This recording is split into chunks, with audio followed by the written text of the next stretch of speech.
नमस्कार दोस्तों, स्वागत है आप सभी का online India first YouTube channel पे। इस वीडियो में हम बात करने वाले हैं यूपी टीजीटी पीजीटी एग्जाम के बारे में। UP TGT PGT exam date को लेकर, साथ ही हम बात करेंगे बीएड बनाम बीटीसी सुप्रीम कोर्ट के फाइनल ऑर्डर के बारे में, सुप्रीम कोर्ट के अंतिम फैसले को लेकर। इसके साथ ही एडेड जूनियर शिक्षक भर्ती का शासनादेश और वीडियो री एग्जाम को लेकर, तो एक एक करके सारी जानकारी हम कवर करते हैं। चलिए दोस्तों, वीडियो शुरू करते हैं। वीडियो को लाइक कर दें, शेयर कर दें और चैनल को सब्सक्राइब करके बेल आइकन को दबा लें, जिससे कि आपको रियल ऑथेंटिक जानकारियों के नोटिफिकेशन सबसे पहले मिलते रहें। सबसे पहले दोस्तों बात की जाएगी यूपी टीजीटी पीजीटी के बारे में, यूपी टीजीटी पीजीटी एग्जाम को लेकर। जैसा कि दोस्तों आप सभी जानते हैं कि टीजीटी पीजीटी परीक्षा के आवेदन हो जाने के बाद से अभ्यर्थियों के मन में सबसे बड़ा सवाल यही है कि इसकी परीक्षा कब होने वाली है। लेकिन इसी बीच अगर बात की जाए टीजीटी पीजीटी एग्जाम को लेकर, बहुत सारी जानकारी आप सभी के सामने आती रहती हैं। कभी देखने के लिए मिलता है कि टीजीटी पीजीटी की जो परीक्षा है वो उत्तर प्रदेश माध्यमिक शिक्षा सेवा चयन बोर्ड के माध्यम से की जाएगी, तो कभी देखने के लिए मिलता है कि टीजीटी पीजीटी की जो परीक्षा है वो उत्तर प्रदेश में बनने वाले नए शिक्षा सेवा आयोग के माध्यम से की जाएगी। अभ्यर्थी यहाँ पर दोनों तरफ कन्फ्यूज है कि परीक्षा आखिर किस आयोग से होने वाली है, क्योंकि जिस भी आयोग से होगी दोनों अलग अलग समय लेंगे। अगर चयन बोर्ड इस परीक्षा को करवाता है, उनके पास सदस्य आते हैं, चेयरमैन आते हैं, तो वो 2 महीने के अंदर परीक्षा को करवा लेगा। और अगर नया आयोग करवाता है तो पहले नया आयोग को बनना पड़ेगा, जिसमें अभी और समय है, और उसके बनने के बाद उनके माध्यम से परीक्षाओं का संचालन किया जाएगा। तो मैं आप सभी को बता दूं टीजीटी पीजीटी को लेकर कि टीजीटी पीजीटी की परीक्षा किस आयोग से होने वाली है। इस मुद्दे को लेकर अगर आप ध्यान से सुनेंगे तो आपको दोबारा कहीं पे भी कन्फ्यूजन होने की आवश्यकता बिल्कुल भी नहीं है। यूपी टीजीटी पीजीटी परीक्षा की अगर बात की जाए तो ये जो आप सभी को देखने के लिए मिलेगी वो उत्तर प्रदेश माध्यमिक शिक्षा सेवा चयन बोर्ड के माध्यम से देखने के लिए नहीं मिलेगी। उसकी वजह ये है कि यहाँ पे ना तो चेयरमैन रहने वाले हैं 8 अप्रैल के बाद, और ना ही वहाँ पे कोई सदस्य रहने वाला है, और सरकार की कोई मंशा भी नहीं है कि चयन बोर्ड के अंदर कोई सदस्य भेजे जाएँ।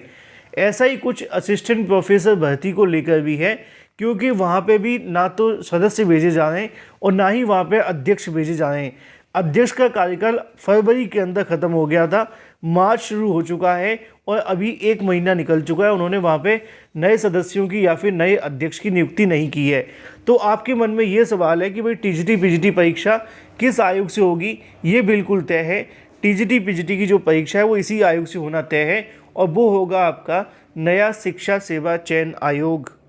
पहला सवाल बिल्कुल क्लियर है। दूसरा सवाल देखने के लिए मिलता है कि अगर नए शिक्षा सेवा आयोग से परीक्षा होगी तो अब इसमें कितना समय लगेगा। इसको लेकर बिल्कुल ऑथेंटिक जानकारी मैं आपको बता दूं कि नए शिक्षा सेवा आयोग को लेकर जो ड्राफ्ट है वो बनाया जा रहा है, लेकिन अभी जो ड्राफ्ट है वो कैबिनेट के अंदर पेश नहीं किया गया है। जैसे ही यहाँ पे नया ड्राफ्ट बनकर तैयार होगा उसकी समीक्षा की जाएगी, जिसमें लगभग 30 दिन का समय अभी लग सकता है। उसकी समीक्षा होने के बाद उसको कैबिनेट से पास किया जाएगा, और कैबिनेट से पास हो जाने के बाद में आने वाले 15-20 दिन के बाद फिर उसको ज़मीनी स्तर पर लाया जाएगा। मतलब अगर आपको मैं ये कहना चाहूँ कि अभी 45 डेज़ आपको और इंतज़ार करना पड़ सकता है नए शिक्षा सेवा आयोग को पूरे तरीके से ज़मीनी स्तर पर लाने के लिए। तो यहाँ पे बिल्कुल सही होगा। तो मतलब 45 से 40 दिन लगेंगे अभी नए आयोग को बनने में पूरे तरीके से। फिर उनके माध्यम से परीक्षाओं का संचालन किया जाएगा। वो कितना समय लेते हैं वो उन पर डिपेंड करता है। हो सकता है कि 1 महीने के अंदर सभी भर्तियों को लेकर प्रोसेस शुरू कर दें, या फिर इससे थोड़ा अधिक समय ले लें। हम कह सकते हैं कि टीजीटी पीजीटी की परीक्षा को लेकर आपके पास में अभी 3 महीने का समय और बचा हुआ है, और उसी के बाद अब ये परीक्षा आगे बढ़ेगी, उससे पहले नहीं होगी। और ये बिना आयोग के या फिर बिना नए आयोग की परीक्षा नहीं होने वाली है। अगर आपको कोई कहता है कि पुराने आयोग से होने वाली है तो यह पूरे तरीके से गलत होगा। चलिए बात कर लेते हैं अपनी अगली अपडेट के बारे में, जो कि संबंधित है बीएड बनाम बीटीसी के फाइनल ऑर्डर के बारे में। कई दिनों से अभ्यर्थी बीएड बनाम बीटीसी के फाइनल ऑर्डर का इंतजार कर रहे थे, लेकिन सुप्रीम कोर्ट के माध्यम से काफ़ी लंबे समय पहले रिजर्व किया गया ऑर्डर को लेकर अभी तक कोई अपडेट देखने के लिए नहीं मिली थी। 22 जनवरी को मौखिक तौर पर ऑर्डर को रिजर्व कर लिया गया था। 20 तारीख तक रिटन सबमिशन दाखिल करने का समय दिया गया था, और आज आप सभी के सामने 10 मार्च हो चुकी है। अभ्यर्थी टकटकी लगाकर बैठे हुए हैं कि बीएड बनाम बीटीसी को लेकर फाइनल फैसला कब किया जाएगा। तो अब आप सभी का जो इंतजार है वो पूरे तरीके से ख़त्म हो रहा है। उसकी वजह क्या है वो मैं आपको बताता हूँ। क्योंकि बीएड बनाम बीटीसी का जो फैसला होगा वो कहीं ना कहीं उत्तर प्रदेश के साथ साथ देश के तमाम उन प्राथमिक शिक्षक भर्ती और सभी राज्यों के लिए काफ़ी महत्वपूर्ण साबित होगा। बीएड प्लस बीटीसी दोनों अभ्यर्थियों के लिए भी काफ़ी महत्वपूर्ण है और हर एक अभ्यर्थी चाहता है कि जल्दी से जल्दी फैसला क्लियर हो, जिससे कि वहाँ की जो शिक्षक भर्तियाँ लटकी हुई हैं जो पूरी नहीं हो पा रही हैं उनकी शुरुआत हो सके। अब इसी को लेकर मैंने आज ही कई अधिवक्ताओं से जानकारी मांगी कि बीएड बनाम बीटीसी केस को लेकर क्या स्टेटस है। तो यहाँ पे जानकारी देखने के लिए मिली है कि आने वाली 12 मार्च को सुप्रीम कोर्ट के अंदर जो छुट्टियों का दौर है वो ख़त्म होने वाला है और 12 मार्च के बाद एक बार फिर से सुप्रीम कोर्ट पूरे तरीके से अपनी फुल पावर में खुलने वाला है।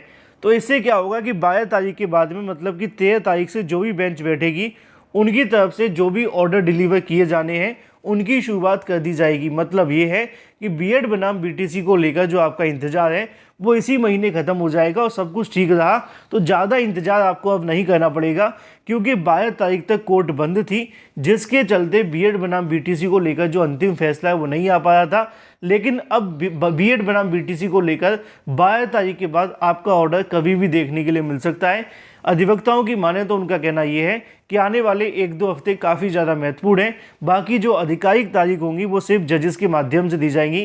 किसी भी फेक या किसी भी अफवाह भरी जानकारियों से दूर रहें। ऑथेंटिक जानकारी के लिए ऑनलाइन अड्डा फर्स्ट चैनल को ही सब्सक्राइब करें।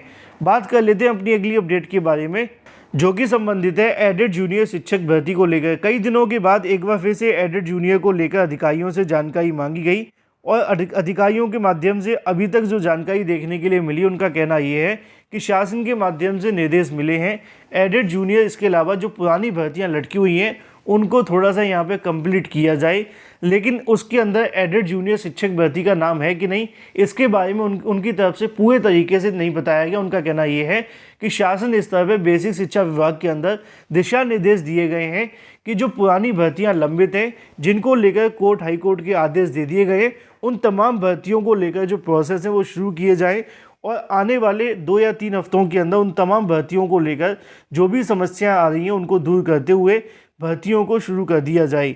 अगर सब कुछ ठीक रहता है तो एडेड जूनियर को लेकर भी अच्छी खबर मिल सकती है। आने वाले समय में कोर्ट में एक सुनवाई भी होने वाली है, जिसको लेकर भी यहाँ पे अपना जो सरकार के माध्यम से जवाब दाखिल कर दिया गया है।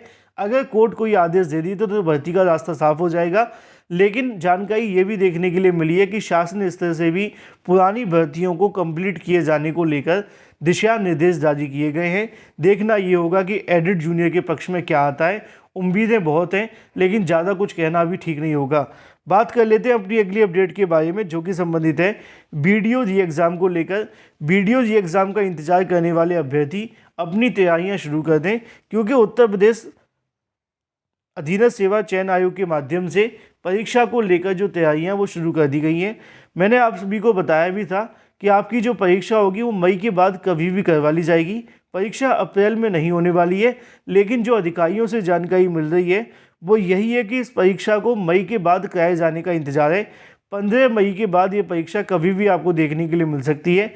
अभी किसी एक तारीख का निर्धारण नहीं किया गया है, लेकिन उन्होंने ये कहा है कि मई के दूसरे सप्ताह के बाद बीडीओ जी एग्ज़ाम को कराने को लेकर तैयारियां की जा रही हैं और जो भी स्लॉट खाली होगा उसके आधार पर परीक्षा की तारीखें घोषित कर दी जाएंगी।